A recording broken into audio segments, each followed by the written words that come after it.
والسلام علی عباده الذین اصطفى اما بعد فاعوذ باللہ من الشیطان الرجیم بسم اللہ الرحمن الرحیم۔ حضرات محترم، آپ حضرات درس سے حدیث سماعت کر رہے ہیں اور ریاض الصالحین سے آج ہماری حدیث نمبر جو ہے 1694 اور 1695 ہے۔ عبداللہ ابن عمر رضی اللہ عنہ بیان کرتے ہیں کہ نبی پاک صلی اللہ علیہ وسلم کو میں نے یہ فرماتے ہوئے سنا ہے، جو شخص شکار یا جانور کی حفاظت کے علاوہ کسی اور مقصد کے لیے کتے کو پالتا ہے تو اس کے عمل میں روزانہ 2 قیرات کے برابر کمی واقع ہوتی ہے اجر میں۔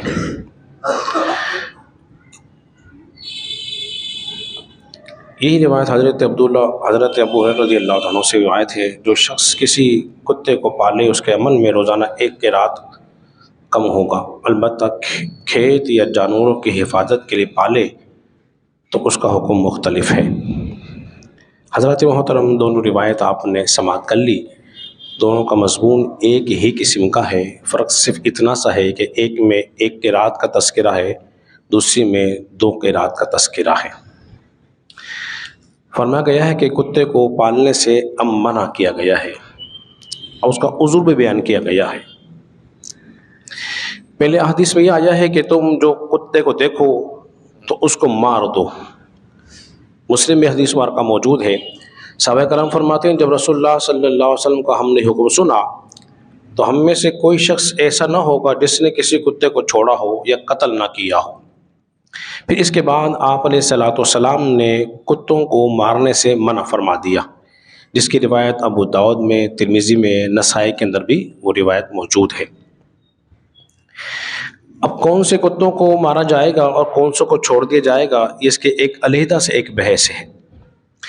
وہ کتے جن پہ جنون طاری ہو، لوگوں کو اذیت دیتے ہوں، تکلیف میں مبتلا کرتے ہوں، کاٹ لیتے ہوں، تو ان کو قتل یا مار دینے کا حکم دیا جائے گا۔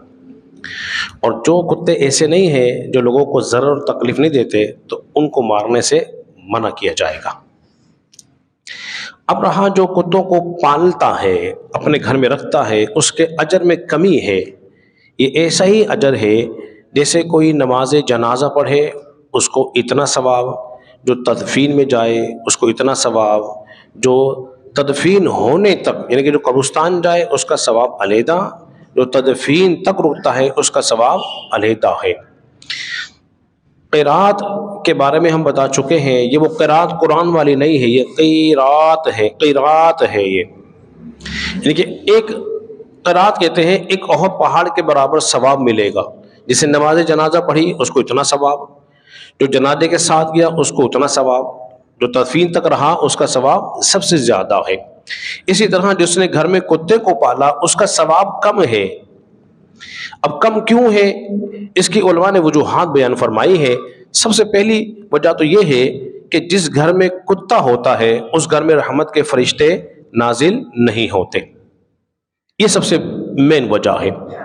دوسری وجہ یہ ہے کہ کتا جو ہے وہ چونکہ غلاظت کھاتا ہے اور گندگی میں رہتا ہے، غلاظت بھی کھاتا ہے اور گندگی میں رہتا ہے، ناپاکی کے اندر اکثر رہتا ہے، تو اس وجہ سے اس کو رکھنا بھی منع ہے۔ لیکن جس نے مال کی حفاظت کے لیے یا کھیت کی حفاظت کے لیے یا اپنے جانوروں کی حفاظت کے لیے کوئی کتا پالا ہوا ہے تو وہ ٹھیک ہے، اس کو شریعت نے دی ہے اجازت، مگر وہ گھر کے اندر نہ رکھے۔ لیکن بعض لوگ جو شوق میں جانور کو پالتے ہیں اور اس کو صاف ستھرا رکھتے ہیں اور اس کے ساتھ بہت زیادہ وقت بتاتے ہیں، چونکہ وہ جانور اس کو یاد الہی سے غافل کر دیتا ہے تو اب اس کا پالنا بھی منع ہے۔ اب وہ نمازوں کا بھی نہیں رہا، ذکر اللہ کا بھی نہیں رہا، سارا دن میں اکثر دیکھتا ہوں فجر کی نماز کے بعد جب یہاں سے جاتا ہوں تو پٹے میں کتے گلے میں پٹا ڈلا ہوتا ہے، چھوٹا بالکل سفید، اس کے ساتھ جا رہا ہوتا ہے واک کرتا ہوا۔ کیا ہی اچھا ہوتا ہے یہ واک پہلے مسجد کی طرف کرتا، بعد میں اس کو واک کرا دیتا، لیکن اس نے نمازوں کو اہمیت نہیں دی، اس کو اہمیت دے رہا ہے۔ تو چونکہ یہ جانور اس کو غفلت میں مبتلا کر رہا ہے، تو لہذا جو چیز انسان کو غفلت میں مبتلا کر دے وہ ممنوع ہوتی ہے، وہ ممنوع ہوتی ہے۔ اللہ رب العزت کے بارگاہ میں دعا کریں، خالق کائنات ہم سب کو سمجھنے اور عمل پیرا ہونے کی توفیق عطا فرمائے۔